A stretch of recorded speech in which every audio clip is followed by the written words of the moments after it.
You're now watching Showbiz Snob, your daily showbiz update. Matapos nga ang pag-unfollow ni Catherine Bernardo kay Andrea Brillantes, ay sinabayan din ng mga ilang araw matapos ang pag-unfollow ni Catherine, ay in-unfollow na din itong si Andrea Brillantes si Catherine Bernardo. Anyway, ayon nga sa mga netizen, sigurado daw may project na pagsasamahan sila Andrea at Daniel Padilla. Kung bakit nagkakaroon ng mga ganitong issue. At saan nga ba galing ang di umano ay pagkikita ng lihim nila Daniel at nitong si Andrea. Isa pa sinabi daw ni DJ Jaiho na hindi sa Hong Kong galing itong si Andrea. Hindi naman niya totally sinabi, pero di ba nasa Japan itong si DJ? Kaya ang sabi daw ni DJ Jaiho ay fresh from Japan. Sa Instagram post ni Andrea Brillantes nakalagay doon ang first business trip with the team. Of course, we cannot miss out on going to Disneyland. Ito po ay 2 days. Atala sa Instagram nga ni Blight ay ilang mga fans niya at hindi mga fans ang nagkomento. Say ng ilan ay masamang impluensya daw. For example, sa kabataan. Dahil bata parang daw puro lalaki na ang issue. Sa bagay, nagawa ngang i-video ang sarili niya at hindi respetuhin ng sarili. How much more sa ibang tao. Say naman ng isa, funny how mostly girls commenting without solid proof ni hindi niya nga pinifiltered socials niya. It says a lot sa mga idols nyo. Nag-unfollow na siya kay Kat. Say ng ilang netizen, learn the art of deadma. Dearest Blight, wala naman silang evidence so why bother? Diba? Ang daming keyboard warriors kasi without knowing the facts. First, you're brilliant, will support you no matter what, bebe.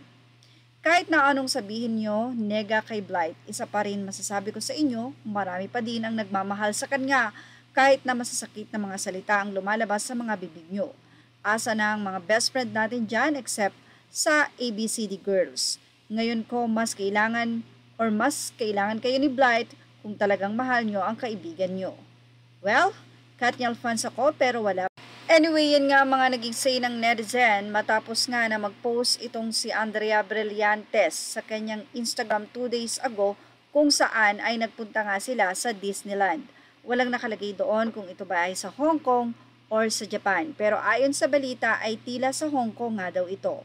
Pero sa naging pahayag nga ni DJ Jaiho ay fresh from Japan nga daw. Anyway, kumakalat nga din ang video kung saan ay nasa likod ng BFF ni Blight at ni Blight itong si Daniel Padilla.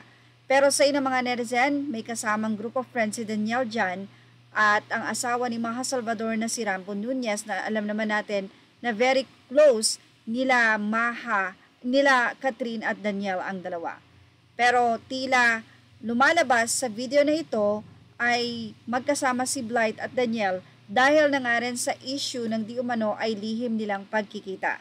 Pero sa nga ng mga netizen, walang katotohanan yan at hindi nila kasama kumbaga ay isang gathering siyan na magkakasama mga star pero hindi magkasama si Blight dyan at Daniel or Andrea. Well, si Bea, ang BFF nitong si Andrea ang nag-post nito na ngayon nga ay nagba-viral na nga sa TikTok matapos nga mag-unfollow si Catherine kay Andrea Brillantes. Well, ano masasay nyo sa ating update na ito? Lagay na ang inyong opinion sa ating comment section. Images are yan ang ating Showbiz Snob update. Images are all credit to the rightful owners and thank you for watching Showbiz Snob.